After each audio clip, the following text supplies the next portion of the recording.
মানে স্ত্রী বলতেছে, শোনা দেখো তো পাঞ্জাবিটা পরে আমার কেমন লাগতেছে। কয় তুমি আমার গরিবের শাকিব খান, খুব সুন্দর লাগতেছে, চমৎকার দেখাচ্ছে। কথা কয় না? নতুন পাঞ্জাবি লাগাইয়া মাঠে ঈদের নামাজ পড়িয়া হুজুরে বলতেছে, হুজুর আসেন কোলাকুলি করে। মাঝে মাঝে এমন লোক কোলাকুলি করতে আসে ভাই, কি বলবো, বিশাল বড় ভরি, কমপক্ষে 26 মাস। কথা হয় না? ইয়া বড় একটা ভরি নিয়ে মানুষ কোলাকুলি করতে আসছে আমার সাথে একবার। আমি এতই চেষ্টা করি বুকে নেব, কিসের বুক, মাঝখানে যে ব্যারিকেড বেজে গেছে ভাই, কিসের কোলাকুলি হচ্ছে, খালি পেটা পেটি। কথা কন ঠিক? কোলাকুলি করতে গিয়ে বলে, হুজুর আপনারাই সব, আপনারাই সব। হুজুর এখন কানে কানে বলে, ভাই রোজা কয়টা, 29টা না 30টা? কয় হুজুর ব্যবসায়িক চাপে একটা রোজাও রাখিনি, তারাবি পড়িনি, কিন্তু ইফতার খাওয়া মিস করিনি। আমি খাসি হিন্দুদেরকে দেখে ইফতারি খেলেছি হুজুর, আমার মনে এত বড়। এ কথা কয় না কেন? এরকম মুসলমান নাই? তাহলে 2 ঈদের নতুন পোশাক, নতুন পাঞ্জাবি, টুপি লাগায়া হাজির হয় যারা, ঠাটের মুসল্লি তারা। কথা কন? আর নির্বাচনের আগে মাথায় টুপি, মুখে দাড়ি, গায়ে লম্বা পাঞ্জাবি নিয়ে হাজির হয় যারা, ভোটের নামাজি তারা। আজান হওয়ার সময় মাইক বন্ধ, ভাইরা আমার আমি মুসলিম নেতা। কথা কন? এক এক নেতা দেখবেন নির্বাচনের আগে এখন সেই প্রতিশ্রুতি দিবে, 152টা তালিকা, পরে একটাও করবি না, একটাও না, একটাও না। ওই যে ওনারা বলেছিল ঘরে ঘরে চাকরি, ঘরে ঘরে চাকরি দেখ আর না দেখ, ঘরে ঘরে হয় লাশ আর না ঘরে ঘরে মিথ্যা মামলা পৌঁছে দিয়েছে। কথা কর না? ঠিক আছে না নাই? ওনারা কথা রাখছে, ঘরে ঘরে কিছু একটা দিছে। তো অনেক নেতা দেখবেন, আগামীতে যদি এই টাঙ্গাইলের নেতা হিসেবে আমাকে নির্বাচিত করেন, আমি ঘরে ঘরে গাছ দেব, বিদ্যুৎ দেব, উন্নয়নের জোরে ভাসিয়ে যমুনার নদীতে ডুবিয়ে মারবো ইনশাআল্লাহ। সরি ভুল হয়ে গেছে। কথা বোঝেননি? ব্রিজে ঢুকানোর কথা রড, ঢুকে দেয় বাঁশ, ব্রিজ উদ্বোধন করার একটু ঢুকুর চলে যায়। নেতা আছে না নাই? আর তাদের পিছনে 1.5 টাকার বিড়ি আর 3 টাকার চা খায়, কি স্লোগান, বল্টু ভাইয়ের চরিত্র ফুলের মতো পবিত্র, নামাজ পড়া 1 ওয়াক্ত, গাঁজা খাই 5 ওয়াক্ত, গুমসুরিতে পাকাপোক্ত, শয়তানের 1 নাম্বার ভক্ত, হুজুরদের জন্য খুবই শক্ত, চুজে খাই গরিবের ভক্ত। পোস্টারে লেখা আছে গরিবের বন্ধু, ভোট দিয়ে দেখেন গরিবের কয় নাম্বার শত্রু। একটা বয়স্ক ভাতার কাঠ নিবে গেলে 2-1000 খায়। নির্বাচনের আগে সাইকেল কেনার টাকা নেই, মোটরসাইকেল কেনার টাকা নেই। সেই নেতা ঢাকায় বাড়ি, বিদেশে বাড়ি, নেতা দেশি, বাড়ি হলো বিদেশে। ওরা খালি মুখে মুখে বলে আমার সোনার বাংলা, আমি তোমায় ভালোবাসি, কিন্তু নেতার বাড়ি যা দেখেন, কয় হুজুর এই যে টাইস চাই না, হুজুর এই যে খাট, এটা বহুতের থেকে নিয়েছি, বিছানার চাদরটা পর্যন্ত বিদেশি, জানালা দরজার পর্দা বিদেশি, খেতা সিলাই করা সুইটাও বিদেশি। এমন নেতা আছে বউ বিদেশি। কথা কয় না? রাগ করেন নাকি আপনারা? ওরা খালি মুখে মুখে বলে আমার সোনার বাংলা, আমি তোমায় ভালোবাসি, সোনার বাংলার জিনিস ভালোবাসি না। নির্বাচনের আগে রাস্তার ভিক্ষুক মহিলাকে 500 টাকা দিয়ে সেলফি তোলে, আর মানুষ মনে করে মানব দরদি নেতা, মানবতার ফেরিওয়ালা। পেপার মিডিয়াতে প্রচার হয়ে গেল অমুক নেতা, হঠাৎ করে এক ভিক্ষুক মহিলার সাথে কি কাণ্ড। ধান্দা হলো ভাইরাল হওয়া, গরিব দুঃখীকে দেখ, ছবি তোলে, পেপার পত্রিকায় চলে যায়, আর মনে করে মানব দরদি নেতা। নির্বাচনের আগে কি সুন্দর অভিনয়, বলে মা আমার তো মা নাই, আপনাদের চেয়ারের মাঝে আমি আমার মাকে খুঁজে। নেতা তো না, অভিনেতা। একজন ছিল কথা বলার আগে কান্দে দিত, স্বজন হারানোর নেতা। অভিনয় কম করো প্রিয়, পাবলিক বুঝে গেছে যে এখন নেতারা অভিনয় জানে। কথা কম। আগামীতে চিন্তা ভাবনা করে কাজ করবেন, সৎ, যোগ্য, ভালো, নির্ভীক, আল্লাহওয়ালা, নামাজি এমন মানুষকে সমাজের নেতা বানাবেন, যাদের কাছে আমানতের খেয়ানত হবে। কি কথা ক্লিয়ার না ভেজাল আছে? ইল্লাকা তাকবীর, ফাসল্লি লিরাব্বিকা ওয়ানহার, রবের উদ্দেশ্যে সালাত আদায় করা লাগবে। লোক দেখানো নামাজ পড়লে হবে না, নেতা খালি নির্বাচনের আগে নামাজ পড়লে হবে না। নির্বাচনের আগে যে কায়দায় মার্কা থাকে যে কয়দিন এলাকায় আনাগোনা করে, বাকি 5 বছর যদি এইভাবে এলাকায় আসা যাওয়া করতো না, তার ভোট চাওয়া লাগতো না। কিন্তু নির্বাচনের সময় গলি গলি ঘরে পাস করার পরে এখন নেতার সাথে যাই যাই তাই চেপে ধরে, ভিক্ষুক হোক, ফকির হোক, মিসকিন হোক, কোনো সমস্যা নেই। কিন্তু যখন নির্বাচিত হয় কোটটাই পরে ঘুরবি, তখন যদি খালি জান টাচ করবে, খালি দেখেন, এই ছোট লোক তুমি জানো এটা গুলশান থেকে কেনা, উত্তরা থেকে কেনা, বসুন্ধরা মার্কেট থেকে কেনা, এই ছোট লোক আমাকে টাচ করলি কেন? আর এখন ওই ছোট লোকের সাথেই মিল দিয়েছে, কিন্তু পাস করার পরে পাল্টি দেয়, জনগণ কার চিনি না। এখন না দাওয়াত না দিলেও নেতা এসে বসে থাকবে, কিন্তু নির্বাচিত হওয়ার পরে দাওয়াত দেও খোঁজা মানে কে সিঙ্গাপুরে আছে, লন্ডনে আছে, আফ্রিকার জঙ্গলত গেছে, কথা কয় না কে?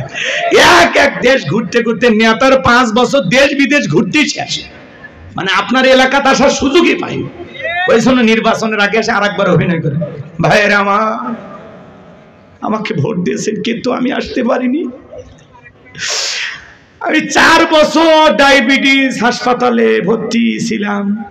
এই অভিনয় করে আরেকবার কইতে কইতে ওরা তো কতবার নিল আর গেল, কিন্তু ওরা কাজ করলো না। কথা কন, বিরক্ত হলে হতে পারেন।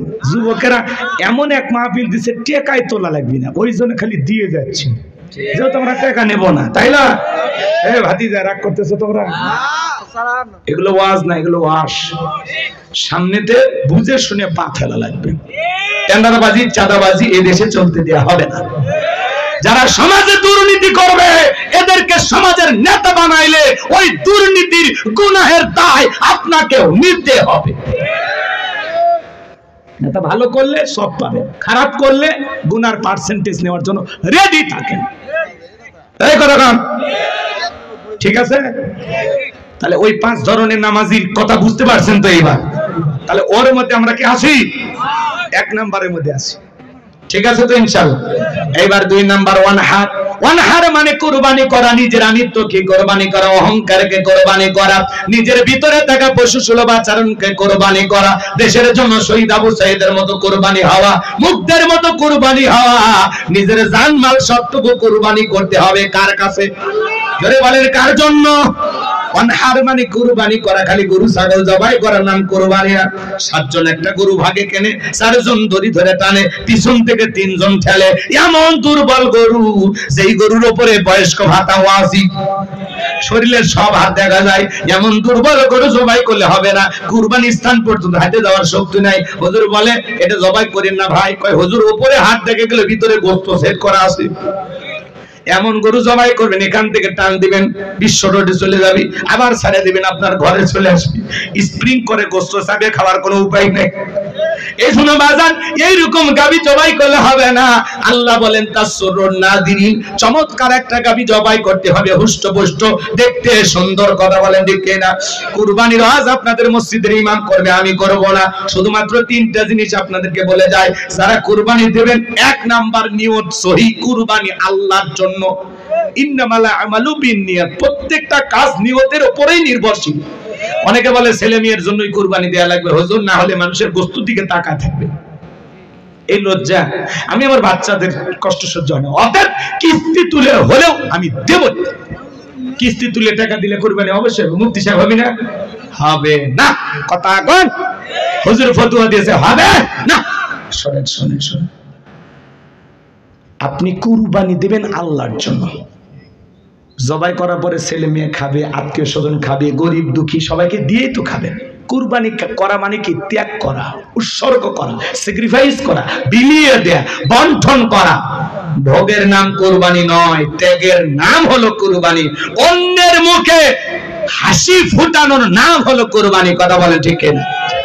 2 নাম্বার, সুদের টাকা, ঘুষের টাকা, হারাম টাকা দিয়ে কুরবানি দিলে হবে না। আল্লাহ পবিত্র, তিনি পবিত্র বস্তুকে ভালোবাসেন। হালাল উপার্জনের টাকা দিয়ে কুরবানি দিতে হবে। 3 নাম্বার, ফাসাল্লি লিরাব্বিকা ওয়ানহার, সালাত আদায় করো রবের জন্য, কুরবানিও করো রবের জন্য। আগে নামাজ পড়ো, তারপরে কুরবানি করো। এই 3টা যদি আপনাদের ভিতরে থাকে, সহি নিয়ত, টাকা হালাল, নামাজি হয়ে কুরবানি দিচ্ছেন। আপনি যদি 20,000 টাকার একটা ছাগলও দেন, 10,000 টাকার একটা ভেড়াও দেন, ওই ছাগল ভেড়া রক্ত জমিনে পড়ার আগে আরশের মালিক আল্লাহর কাছে কবুল হয়ে যাবে। বলুন সুবহানাল্লাহ।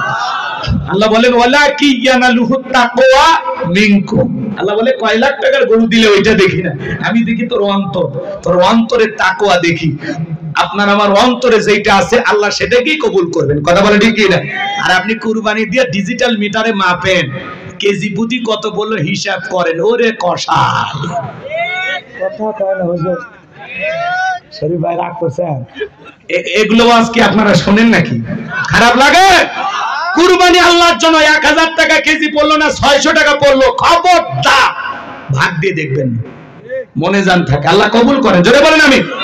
3 নাম্বার আয়াত আমার আল্লাহ বলেন ইন্না শানিয়াকা হুয়াল আবতার। আল্লাহু আকবার।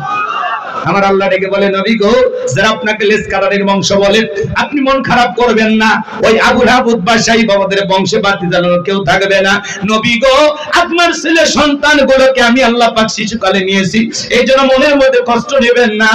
এই পৃথিবীর জমিনে আপনাকে মহব্বত করা, আপনাকে ভালোবাসার কোটি কোটি রূহানি সন্তান আমি আল্লাহ পাঠাবো, যারা আপনার জন্য জীবন দিতে প্রস্তুত থাকবে। বলুন আল্লাহু আকবার। নবীজির অপমানে যদি না কাঁদে তোমার মন, মুসলিম নয় তুমি মুনাফিক, নবীজির দুশমন। পুরো পৃথিবীতে 700 কোটির উপরে মানুষ, এর মধ্যে 200 কোটিরও বেশি মুসলমান। আমরা হলাম সবাই নবীজির রূহানি সন্তান। আল্লাহু আকবার বলেন। ফ্রান্সের জালেমেরা নবীজির কার্টুন প্রদর্শন করে, নাকটা বেঁকা করে দিয়ে মুখে কয়েকটা দাড়ি লাগা, বলে ইনি মুহাম্মদ। জোরে কর নাউজুবিল্লাহ। মুহাম্মদ মানে প্রশংসিত। আপনার আমার নবীর কার্টুন প্রদর্শন করে যে সমস্ত জালেমেরা, বলেন তো বাজান আমার নবী কি দেখতে কার্টুনের মতো? এই পৃথিবীর কোন মানুষের কাছে নবীর ছবি কি আছে? এই পৃথিবীর সবচাইতে সুন্দর মানুষটির নাম মুহাম্মদ রাসূলুল্লাহ সাল্লাল্লাহু আলাইহি ওয়াসাল্লাম। যে নবীর চরিত্রের সার্টিফিকেট আল্লাহ দিয়ে বলেন ওয়া ইন্নাকা লাআলা খুলুকিন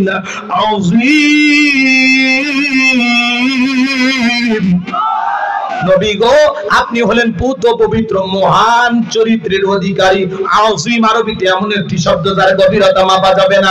আটলান্টিক মহাসমুদ্রের কিনারায় দাঁড়িয়ে কেউ যদি চামচ দিয়ে সেজা শুরু করে, বলেন তো বাজান কি বলবে? লোকটা পাগল।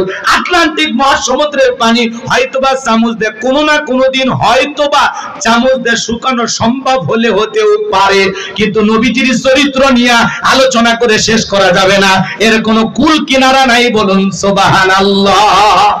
যে নবী 63 বছরের জিন্দেগিতে একটি মিথ্যা কথা বলেননি, এমন বিশ্ব রেকর্ড পৃথিবীর আর কোন নেতার আছে? জীবনে কখনো তুমি মিথ্যে বলনি, তাই তো তোমায় পেতে কাঁদে এই ধরণী। জীবনে কখনো তুমি মিথ্যে বলনি, তাই তো তোমায় পেতে কাঁদে এই ধরণী। জোরে বলেন মারহাবা। সেই নবীকে আদর্শ নেতা মানতে রাজি আছেন তো ইনশাআল্লাহ? 63 বছরের জিন্দেগিতে একটি মিথ্যা কথা বলেননি মুহাম্মদ রাসূলুল্লাহ সাল্লাল্লাহু আলাইহি ওয়াসাল্লাম। আল্লাহু আকবার। কেমন মহামানব ছিলেন, কি সুপার কোয়ালিটির মহামানব ছিলেন, কেমন মানুষ ছিলেন। সেই নবীকে ওলীদ বিন মুগীরা গালি দিয়ে বলতো, অকাট্য ভাষায় বিশ্ব নবীকে গালি দিত। আল্লাহ আয়াত নাজিল করে বলেন উতুল্লিম বাদা যালিকা জানিম। নবী গো, এই ওলীদ বিন মুগীরা আপনাকে গালি দেয় কারণ এ হলো পিতৃ পরিচয়হীন জারর সন্তান, এর জন্মে ঠিক নাই। নবীকে গালি দিবে যারা, বাস্টার্ড তারা, জারর সন্তান তারা। বাস্টার্ড কথা বলেন। শোনেন, 2 মিনিটে কথাটা বলে দিয়ে যায়, রাগ করেন নাকি? ছেলেটা বৈধ না বৈধ জানে কে? ফ্যাক্টরি মালিক, তার মানে মা। ওলীদ বিন মুগীরা বলতেছে নবী এত বড় কথা, আমার জন্মের ঠিক নাই, আপনি থাকেন, আমি আমার মায়ের কাছে যাই। তার মায়ের নাম ছিল ঝরনা। যা বলে মা করবি না কোনো তাল বাহানা। নবী আমাকে বলেছেন উতুল্লিম বাদা যালিকা জানিম, আমি নাকি পিতৃ পরিচয়হীন যারা সন্তান, আমার নাকি জন্মের ঠিক নাই। ওলীদ বিন মুগীরার মা বয়স হয়ে গেছে, দেখে বলে বাবা আমারও বয়স হয়ে গেছে, মিথ্যা আমি বলবো না, এক পা কবরে চলে গেছে। আর মনে মনে ভাবতেছে এত গোপন তথ্য নবী জানলো কেমনে? নবী তো জানতেন না, নবীকে জানিয়ে দিয়েছেন তিনি কে। ওয়ালিদ বিন মুগিরার মা বলতেছে, বাবা ব্যবসা বাণিজ্যের কাছে তোর বাবা এতটাই ব্যস্ত থাকে, তোর বাবা ব্যবসা চেনে, টাকা চেনে, কিন্তু তোর মায়ের মন বোঝে না। সে যে কেন আসে না, কিছু ভালো লাগে না, এবার আসুক, তারে আমি মজা দেখাবো। ভাইরা যখন বিদেশে থাকে, দেবররা ভাবির দরজায় স্লোগান দেয়, ভাবি ভাইয়া তোমার বর, আমি যে দেবর, ভেবে দেখো ভাবি কার কত দাবি, ভাই গেছে মারলো সে, আমরা তো দেশে আছি। কথা বলেন ডিজিটাল ভাবি এই কথাগুলো শুনে খুব খুশি হয়। এমনও দুষ্ট দেবর আছে, মাঝে মাঝে ভাবির ঘরে ঢুকে বলে, ভাবি আপনার চেহারার দিকে তাকাইলে মনে হয় না যে আপনার বিয়ে হয়েছে, আপনি যে 2 বাচ্চার মা, বোঝাই যায় না। কথা কয় নাকি? ভাবিও ডিজিটাল ভাবি কথাগুলোকে এনজয় করে। ভাবি যদি নেককার হইতো, দিনদার হইতো, আল্লাহওয়ালা হইতো, আল্লাহর ভয় যদি ভাবির অন্তরে থাকতো, ভাবি ডেকে বলতো, কুল্লিল মুমিনিনা গুদ্দুনা মিন আবসারিহিম, হে দেবর আল্লাহ বলেছেন মুমিন পুরুষের দৃষ্টি থাকবে নিচের দিকে, আমাকে দেখার অধিকার তোর ভাইয়ের আছে, তোর জন্য আমাকে দেখা জায়েজ নাই, ঘর থেকে বের হয়ে যা। মা বোনদের আবার শুনতেছেন, মা 2টা পুরুষ হতে 2 কিলোমিটার দূরে থাকবেন, একটা দেবর আর একটা দুলা ভাই, এরা হলো মৃত্যুতুল্য বিষাক্ত সাপের চাইতেও ভয়ঙ্কর। এই সমাজ শেষ হয়ে গেছে। এই 2টা পুরুষের দ্বারা মা বোনেরা অনেক নির্যাতনের শিকার হয়, কিন্তু কাউরে প্রকাশ করতে পারে না। মাঝে মাঝে দেখেন না, দেবরকে নিয়ে ভাবি উধাও, দুলা ভাইয়ের সাথে শালি ভাইকে গেছে, নেটওয়ার্ক খুঁজে পাওয়া যাচ্ছে না।